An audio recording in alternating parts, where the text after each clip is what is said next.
بے شک پرہیزگاروں کے لیے کامیابی کا گھر ہے، یعنی باغ اور انگور اور ہم عمر بھرپور جوان عورتیں اور شراب کے چھلکتے ہوئے جام۔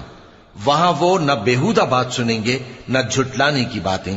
اے نبی صلی اللہ علیہ وآلہ وسلم، یہ تمہارے پروردگار کی طرف سے صلہ ہوگا جو حساب کے مطابق انعام ہوگا۔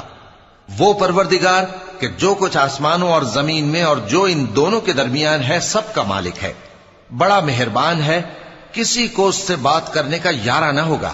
جس دن جبریل امین اور دوسرے فرشتے صف باندھ کر کھڑے ہوں گے تو کوئی بول نہ سکے گا مگر جس کو رحمان اجازت بخشے اور وہ بات بھی درست ہی کہے۔ یہ دن برحق ہے، پس جو شخص چاہے اپنے پروردگار کے پاس ٹھکانہ بنا لے۔